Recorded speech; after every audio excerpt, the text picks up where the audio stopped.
Okay, so the Celtics played the Nets in a very key game in the Eastern Conference. Celtics are missing Kemba Walker, Jaylen Brown, Nets missing Kevin Durant, and James Harden. So both teams are kind of depleted, but I want to shed some light on some things that I seen during the game that were kind of interesting, and some game plan things that I saw from the coaches and communication that came from each player. And so right off the bat, you notice a play that Steve Nash is trying to diagram. Pretty weird camera angle for the news people to be showing, but whatever. Where there's a player at half court, passes the ball. As he diagrammed, he passes the ball to the wing. Then he cuts through. And he passes it to the top. And then they cut off of that.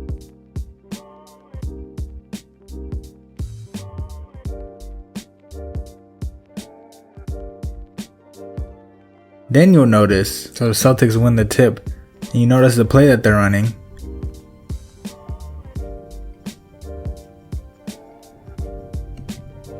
Very similar. Tristan Thompson, the big man, he gives it to him at the top, right there. This is very close to what Steve Nash was showing right here. Extremely close. Right, so Tristan Thompson has the ball at the top. Gives it to him. And still very similar to the play that Steve Nash is showing. With just minor differences of Jayson Tatum being all the way out on the wing. Now you can tell Steve Nash does his research, because it's very close to the same play. It's not the same play, but it's very close. And the Nets are able to get a turnover. And that's not kickball, it hit his leg, but I mean, this shows Steve Nash's IQ as a coach, that he diagrammed the play that the Celtics are going to run.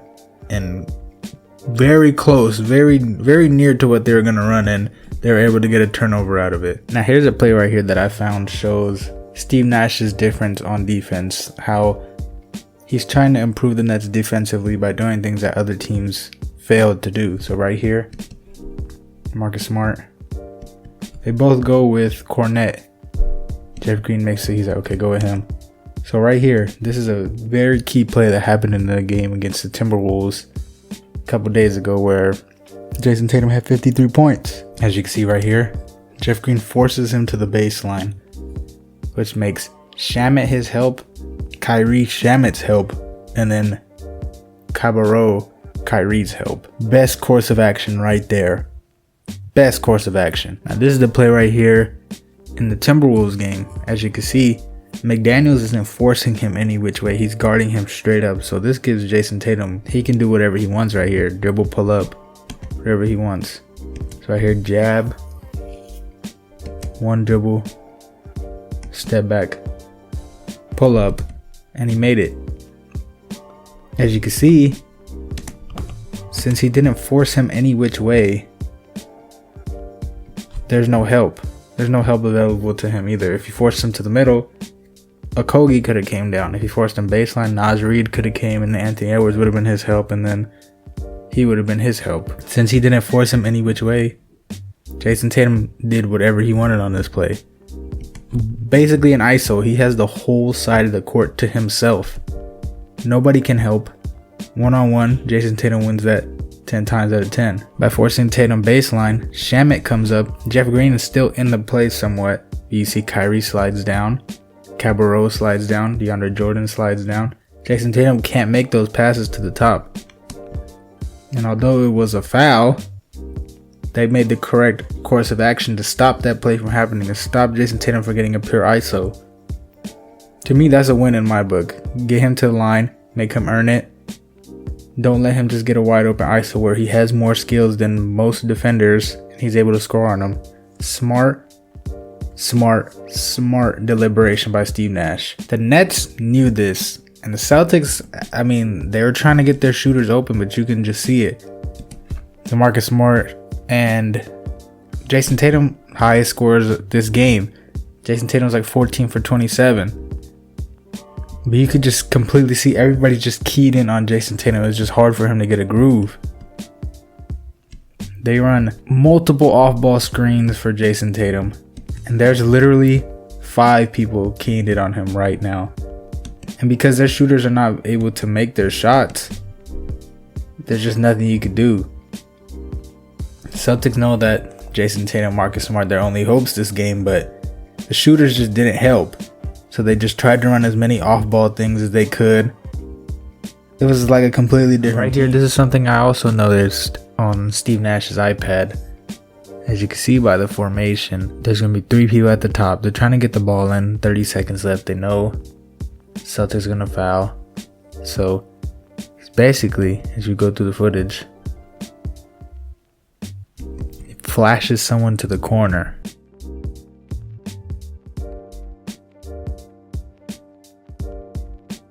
And there's only 4 people on the tablet in the front court.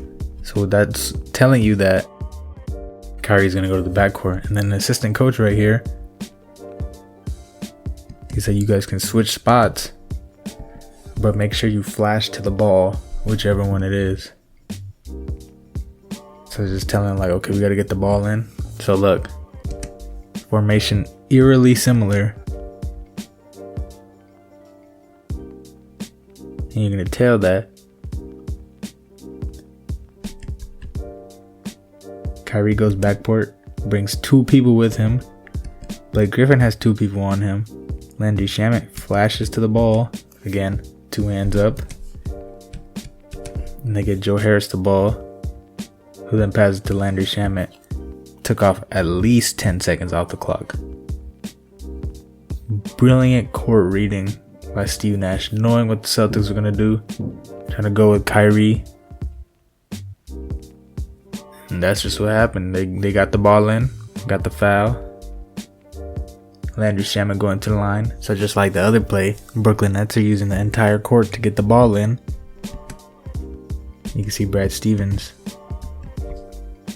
Marcus Smart tells Nesmith to go to the front court and go guard someone else. And Brad Stevens tells Marcus Smart, go get Kyrie. Then Marcus Smart tells Evan Fournier to go play half court, basically. Then Brad Stevens tells Langford to go get Shamet, and then Marcus Smart to get Kyrie. Marcus Smart, way better defender. Very unconventional look right here, because the Nets are in a very unconventional offense. Trying to get the ball in. He's telling him like go back, like force him back. Brad Stevens yelling out instructions like make sure Kyrie Irving does not get the ball. Goes in for the fake screen. Slip by. Jeff Green is in the back. So everyone's covered right here. Evan Fournier is basically playing safety. If someone cuts across, Blake Griffin have an easy pass, so he has to get him. He can also throw to Jeff Green. You can see Kyrie fighting his man off. Evan Fournier was not there in time. Easy go in for Kyrie.